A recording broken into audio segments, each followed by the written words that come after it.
সাল্লাল্লাহু আলাইহি সাল্লাম বলেছেন, সিয়ামু ইয়াউমি আরাফা, যে ব্যক্তি আরাফার দিনে সিয়াম পালন করবে। সিয়ামু ইয়াউমি আরাফা, যে ব্যক্তি আরাফার দিনে সিয়াম পালন, অর্থাৎ আরাফার ময়দানে যেদিন হাজিরা উঠবে, যেদিন আরাফার ময়দানে হাজিরা উঠবে সেদিন যারা গায়রে হাজি, মানে যারা হজ করছি না আমরা, সেটা বিভিন্ন দেশে হতে পারে, সেটা ওখানকারও মানুষ হতে পারে, সারা পৃথিবীর মানুষ দেখবে যে আজকে হাজিরা কিসে আরাফার ময়দানে উঠেছে, সেদিন যারা হজ করছে না তারা সিয়াম অবস্থা থাকবে, সেটাকে বলে আরাফা সিয়াম। সেটা কি বলা হয়? আরাফার সিয়াম। তাই আল্লাহ বলছেন সিয়ামু ইয়াউমি আরাফা, যে ব্যক্তি আরাফার সিয়াম পালন করবে, আহতাসিবু আলাল্লাহি, আশা করা যায় আল্লাহর নিকটে, আমি আশা করি যে আল্লাহর নিকটে, আয়ুকাফিরু সানাতাল্লাতি ক্বাবলাহু ওয়া সানাতাল্লাতি বাদাহু, পূর্বের এক বছরের সগীরা পাপ এবং পরবর্তী সামনের এক বছরের সগীরা পাপ, সমস্ত পাপকে আল্লাহ সুবহানাহু ওয়া তাআলা ক্ষমা করে দিবেন। সুবহানাল্লাহ। কি বললেন? যে পূর্বের এক বছরের এবং সামনের এক বছরের, 2 বছরের পাপ ক্ষমা করা হবে। কোন আমলটি করলে?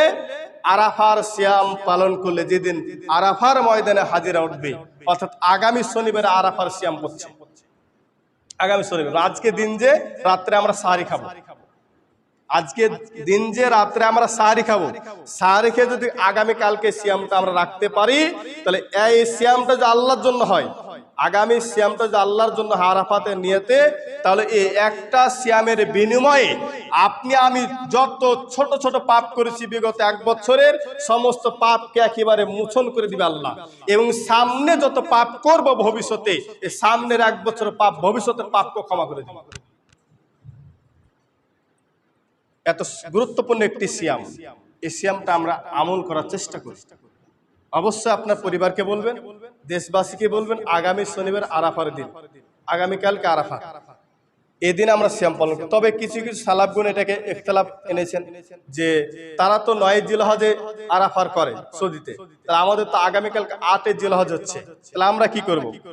কেউ কে বলছে তাহলে আপনার অনুযায়ী আপনি 9 তারিখ করতে পারেন, আবার কেউ কে বলছে আপনি তাদের সাথে করতে পারেন, আপনারটা করতে দূরে করতে পারেন, বিভিন্ন মত দিয়েছেন। তবে সবচেয়ে ভালো হবে, উত্তম হবে এবং সকল ঐক্যমত যে আগামী শনিবার অর্থাৎ আরাফার ময়দান হবে আরাফাতের দিন। কারণ আরাফাতের সিয়াম হচ্ছে আরাফাতকে লক্ষ্য করে। আরাফাত যেহেতু সৌদি আরবে, তাহলে সৌদি আরবে যেহেতু আরাফা, তাহলে সৌদি আরবে আরাফাত যেদিন ময়দানে উঠবে সেদিন সিয়াম পালন করতে হবে। যদি সারা বিশ্বে আরাফা থাকতো তাহলে সারা বিশ্বের ভিন্ন দেশে সিয়াম হতো।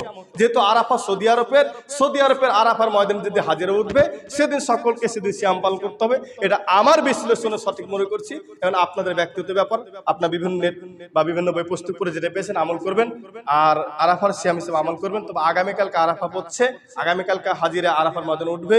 যদি কেউ আগামীকালকে সিয়াম পালন করার ইচ্ছা থাকে, নিয়ত করেন, তাহলে আজকের দিন যে রাত্রে সাহারি খাবেন, কালকে একটা সিয়াম পালন করবেন। আশা করে বুঝতে পেরেছেন। এই মেসেজটা আপনার পরিবারকে, এলাকাবাসীকে দিয়ে দিবেন। আল্লাহ তাআলা আমাদের সকলকে বিষয়গুলো আমল করার তৌফিক দান করুন, আমিন। আমরা কুরবানি আগ পর্যন্ত এ পর্যন্ত আলোচনা ইতি করলাম। আর একটা কথা বলছি যে আল্লাহ রাসূল সাল্লাল্লাহু আলাইহি সাল্লাম ইয়াদবাহু আনহারু বিল মুসাল্লা, তিনি কুরবানি করতেন মুসাল্লা, ঈদগাহতে। যেহেতু আমাদের বাংলাদেশে ঈদগাহতে কি আপনার কুরবানি করার সিস্টেম নাই, তবে আমরা কুরবানি যখন করব তখন অন্তত আমরা এলাকাবাসী এক জায়গাতে করার চেষ্টা করব। এটা একটা মহব্বত, মহব্বত এবং কি রাসূলের সুন্নাত হিসেবে গৃহীত হবে। এক জায়গাতে সুন্নাত করাটা ভালো হবে। তার মধ্যে কেউ যদি বলছে না আমার নিজ গলিতে করবো, আপন আপন করবো, অবশ্যই কুরবানি হয়ে যাবে, কুরবানির কোনো সমস্যা হবে না। তবে এটা রাসূলের সুন্নাত, রাসূল সাল্লাল্লাহু আলাইহি ওয়াসাল্লামের যুগে তারা এক জায়গাতে মুসাল্লা মানে ঈদগাহতে করতেন। তা আমাদের ঈদগাহতে তো করার সিস্টেম না, এটা সমস্যা হয়। তা আমরা যদি পারি সামাজিকভাবে এক জায়গাতে করতে, তাহলে এটা মানুষের মনে মানুষ একটা মহব্বত আছে, ভালোবাসা আছে, মানুষের মনে মানুষ রাগ দূর হয়ে যায়। দেখেন বিষয়গুলো বিবেচনা করে যেটা ভালো হয় সেটা করবেন, কোনো সমস্যা নেকির কোনো কম বেশি হবে না, তবে মহব্বত বাড়বে আশা করি। এ বলে আমার আলোচনা ইতি করছি। আল্লাহ যারা কুরবানি দিয়েছে কুরবানি দিবের নিয়ত করেছে সকলের কুরবানি তুমি কবুল করে নাও আল্লাহ। যারা কুরবানি করছে তাদের খালেস নিয়ত তুমি কবুল করে নাও, এবং যারা কুরবানি করতে পারেনি তাদেরকে সামনে কুরবানি করার তৌফিক দাও, এবং যারা কুরবানি করতে পারেনি তারা যেন কোনো প্রকার বেইজ্জত না হয় সে ব্যবস্থা তুমি করে দাও, আমিন। এ বলে আমার আলোচনা ইতি করছি। আর একটা কথা বলি, কেউ যদি কোনোদিন ভুলে বলবে না যে তুমি কুরবানি করার সমর্থ আছো, তুমি কুরবানি করলে না, এটা কথা কোনোদিন বলবে না, এটা অপমান হয়। এটা অবশ্যই একটা ভাষাগত অন্যায়। কুরবানি করতে পারেন এটা আপনি আম জনতার মধ্যে বলতে পারবেন, যারা কুরবানি করে তার মুসল্লা যাবেন ভিন্ন বিষয়। আর যখন আপনাকে আমি ব্যক্তিগত বলবো তখন এই কথা বলবো না, অপমান। ব্যক্তিগত কোন মানুষকে এভাবে অপমান করা ঠিক হবে না, ইসলাম এটা পছন্দ করে না। আশা করে বুঝতে পেরেছেন। সুবহানাকা আল্লাহুম্মা ওয়া বিহামদিকা আশহাদু আল্লা ইলাহা ইল্লা আনতা আস্তাগফিরুকা ওয়া আতুবু ইলাইক। আসসালামু আলাইকুম ওয়া রাহমাতুল্লাহ।